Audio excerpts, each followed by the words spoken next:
시청자 여러분 안녕하십니까? 지방자치의 생생한 소식을 전하는 KLN 뉴스입니다. 첫 소식입니다.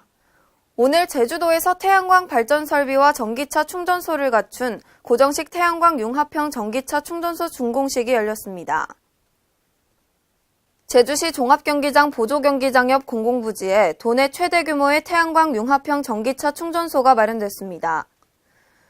제주에너지공사와 협력해 구축한 태양광 발전 설비는 총 면적 2,754제곱미터 부지에 설비 용량 490kW, 연간 전력 생산이 하루 3.5시간, 발전 기준 63만 8,955kW 시 아이오닉 2만 6천대를 완충할 수 있는 전력량입니다. 급속 충전기 5기가 구축된 충전소에서는 시판 중인 모든 전기차 차종의 충전이 가능하고 30분 급속 충전으로 80%가 충전됩니다. 이에 한전 제주본부는 구제주와 신제주의 접경지역인 종합경기장 인근에 대규모 충전소를 구축해 전기차 이용자의 접근성을 높이고 앞으로 에너지 저장 장치를 설치해 태양광 발전 생산 전력을 충전기 에너지원으로 활용할 수 있도록 실증할 예정이라고 밝혔습니다. 한전은 도내 전기차 충전 인프라 확충을 위해 연말까지 도내 공공부지, 관광지, 마을회관 등 61개소의 개방형 충전소를 만들어 충전기 120기를 구축할 예정입니다. 현재 39개소의 공공부지는 확보한 상태입니다. 이들 개방형 충전소가 구축되면 도내 급속 충전기의 약 40%를 한전 개방형 충전기가 점유하게 됩니다. 개방형 충전소란 전기차 충전 인프라를 한전이 구축하고 민간 충전 사업자에게 충전기를 개방해 영업할 수 있도록 만든 플랫폼으로 충전 사업자는 차별화된 다양한 서비스를 제공해 이용자에게 충전 선택권을 넓혀줄 것으로 기대되고 있습니다. 전라북도 군산 물류지원센터가 2014년부터 주인을 찾지 못한 채 텅 빈 공간으로 방치되고 있는데요. 이에 군산시의회 신영자 의원은 중소기업 유통협동조합에 수탁 운영의 기회를 줄 것을 촉구하고 나섰습니다. 유희관 기자의 보도입니다. 전라북도 군산시 오식도동에 지난 2007년 중소기업을 위해 지어진 군산물류지원센터가 2014년 이후 현재까지 수탁 운영이 이루어지지 않아 먼지가 쌓인 채 방치되고 있어 논란이 일고 있습니다. 군산시의회 신영자 의원은 11일 제199회 제2차 정례회 본회의에서 5분 발언을 통해 군산물류지원센터가 주인을 찾지 못한 채 텅 빈 공간으로 남아있다며 자격을 제대로 갖추고 물류센터를 수탁해 운영하고자 하는 자가 있다면 운영하도록 하는 적극적인 사고가 필요하다고 호소했습니다. 군산물류지원센터에 한중무역관이 만들어져서 군산을 국제무역의 중심 도시로 만들어 많은 일자리와 군산을 찾는 수비 관광객 유치 및 한중 간 경제 협력의 첫 번째 도시로 거듭날 수 있도록 수탁의 기회를 부여할 것을 제안합니다. 신 의원은 현재 도내 중소기업 20개 업체로 구성된 중소기업 유통협동조합이 그동안 물류지원센터를 수탁 운영하고자 수차례 노력했지만 행정업무 파악 미흡 및 수탁 자격과 관련된 단체 등록 제도 애매모호함과 심의 과정에서 심의위원들의 전문성 이해 부족 등으로 최근까지도 수탁 자격을 획득하는 데 실패했다며 심의위원들의 전문성 부족을 비판했습니다.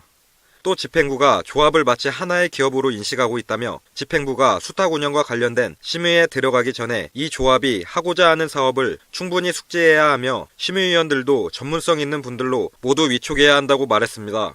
신 의원은 특히 중소기업 유통협동조합은 수탁 운영을 통해 단순 물류 유통 기능을 넘어 생산, 무역, 유통, 물류 거점인 군산 물류단지 개발 목표를 갖고 있다며 조합의 수탁 운영의 기회를 제공해야 한다고 촉구했습니다.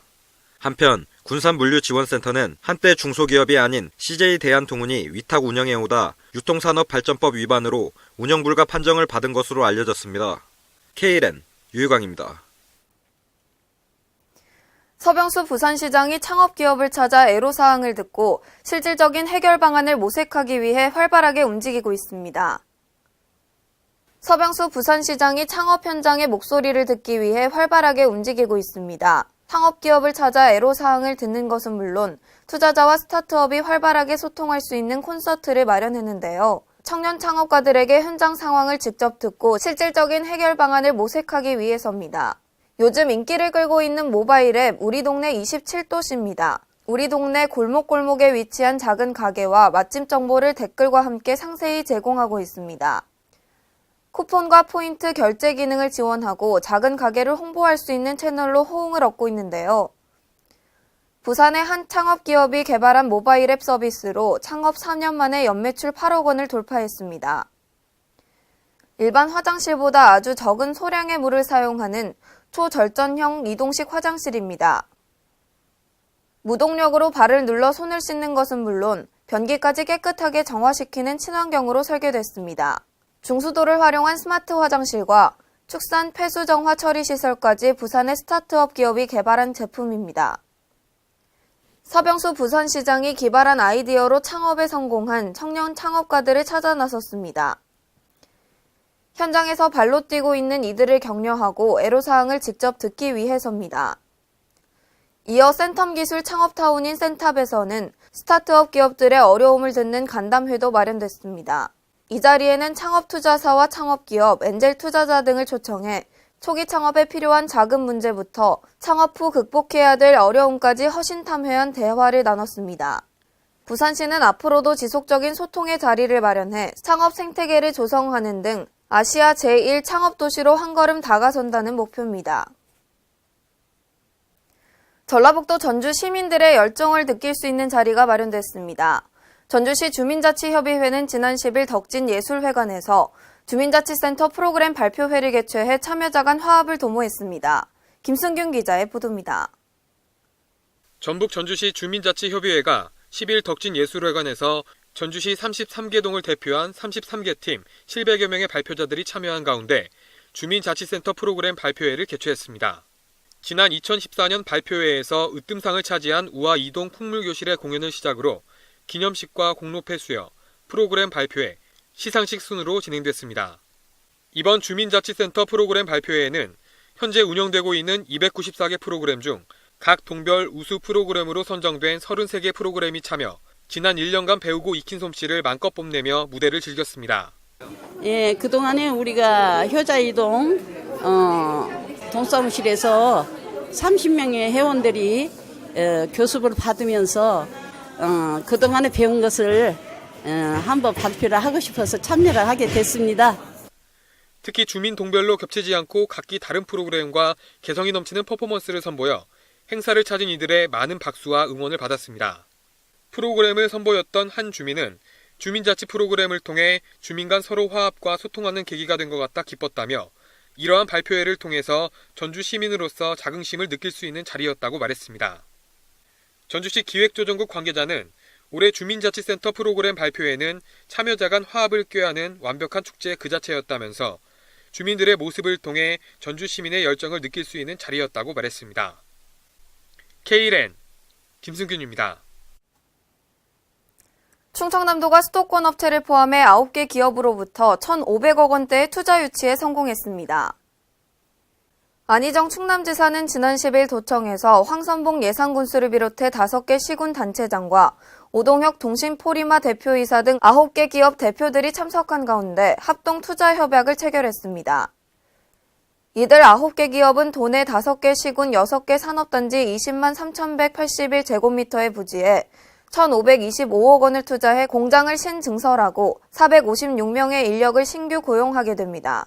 도는 이들 기업의 투자가 계획대로 마무리될 경우 향후 5년 동안 3,269억 15,000만 원의 생산액과 571억 5만 9천만 원의 부가가치 효과가 있을 것으로 기대하고 있습니다. 광주광역시가 창조산업 분야의 지속가능한 발전을 위해 독일 라이프치히시와 처음으로 아셈 창조혁신도시 연대를 구성하고 혁신 콘텐츠를 공유합니다. 윤장현 광주시장은 지난 9일 라이프치히시를 방문해 브르그하두융 시장과 연대를 위한 협약을 체결했습니다. 이는 지난 6월 광주에서 열린 제7차 아셈 문화장관회의의 후속 조치입니다. 양 도시는 정기회의를 개최해 문화와 역사, 성장 경험 등을 공유하고 기업 기관 간 교류, 대학 간 공동연구, 심포지엄 등을 비롯해 인권, 문화, 경제 등 다양한 분야에서 실질적인 협력과 교류를 추진하기로 했습니다. 광주 시립미술관과 세계적인 명성을 얻고 있는 라이프치히시 시립미술관은 소장품 교환전, 공동기획전, 작가 및 기획자 교환 프로그램 등을 진행할 예정입니다. 또한 양 도시는 지속가능한 발전을 위해 자동차 산업, 무역박람회 등 도시 간 경제적 유대관계를 강화하고 R&D와 자동차 부품 및 e-모빌리티 분야의 교류를 적극 지원하기로 했습니다. 전라북도 전주시의 공공도서관이 단순히 독서만 하는 곳이 아닌 다문화와 복지 등 주제를 정해 운영하고 체험할 수 있는 공간으로 활용되면서 시민들에게 긍정적인 반응을 얻고 있습니다. 김진구 기자의 보도입니다. 전라북도 전주시 공공도서관이 각각의 특색과 테마로 운영되면서 이용객들에게 긍정적인 반응을 보이고 있습니다. 전주 완산도서관은 다문화 자료실을 운영하며 다양한 국가의 도서가 준비돼 다문화 가정 이용자들이 각국의 도서를 이용할 수 있도록 했습니다. 특히 다문화 자료실에서 매주 목요일 운영 중인 다문화 체험의 날은 점차 다문화 인구가 증가하고 있는 가운데 어린이들이 다문화에 대한 올바른 가치관 형성을 위해 마련됐습니다. 완산도서관 다문화 자료실은 다양한 문화를 이해하고 소통할 수 있는 모두를 위한 열린 공간입니다. 다문화 인식 개선을 위해서 다문화 강사를 초청해서 그 나라의 문화를 체험할 수 있는 교육을 정기적으로 운영하고 있는데요. 다문화 공동체 사회를 이해하는 좋은 계기가 될 것이라고 생각합니다. 평화도서관은 장애인 시설이 많은 주변 환경을 고려해 일반 도서 열람실과 함께 장애인들을 위한 장애인 자료실을 별도로 두고 있습니다. 시각장애인을 위해서 청각자료를 준비해놓고 있는 것이 특징이며 장애인 책나래 서비스를 이용해 도서관 방문이 어려운 장애인이 필요로 하는 자료를 우체국 택배를 이용해 집까지 무료로 배달해줍니다. 아중도서관은 어린이 특화도서관으로 운영되면서 어린이들이 가상동화 구현을 체험할 수 있는 동화창의체험관과 노인들을 위한 열람실이 별도로 마련되어 있습니다. 이 밖에 전통 음식을 주제로 하는 삼천도서관, 친환경적인 건지도서관, 영화를 모토로 하는 인후도서관 등 전주시 공공도서관들은 각기 다른 특색으로 전주를 알리며 학습공간이자 다양한 체험을 할 수 있는 공간으로 활용되고 있습니다. K랜 김진구입니다. 강원 도민의 어머니였던 제2강원학사가 마침내 문을 열었습니다. 제2의 강원도 인재양성의 요람으로 자리매김할 제2강원학사가 지난 10일 서울 도봉구 창동에서 개사식을 갖고 공식 운영에 들어갔습니다. 강원학사는 서울에 유학하는 강원도 출신의 우수한 인재들을 지역과 국가 발전의 동력이 될 글로벌 인재로 육성코자 하는 강원 도민의 뜻을 모아 설립된 기숙시설입니다. 이에 그동안 서울 강북 지역의 제2학사를 건립할 필요성이 꾸준히 논의돼 마침내 지난 2014년 강원인재육성재단 정기이사회에서 제2강원학사 건립계획이 의결되면서 본격적인 건립 사업이 추진됐습니다. 강원도는 물론 도의회와 도내 각 시군의 전폭적인 협조에 힘입은 제2강원학사 건립 사업에는 총 130억 원의 예산이 투입됐습니다. 총 200명을 수용할 수 있는 제2강원학사는 초현대적 시설로 다용도실과 서고, 독서실, 휴게실, 체력 단련실 등 다양한 이용 편의시설을 잘 갖추고 있으며 지하철 4호선 쌍문역에서 도보 6분 거리에 위치해 통학 여건이 매우 탁월합니다. 앞으로 강원학사로 명칭하게 될 제2강원학사 건립에 따라 이제 강원학사는 총 475명을 수용하는 전국 최대의 지역학사로 서울 소재 모든 대학이 60분 이내 통학 가능한 명실상부한 인재 양성의 요람으로 재도약할 것으로 기대됩니다. 이상으로 K랜 뉴스를 마칩니다. 시청해주신 여러분 고맙습니다.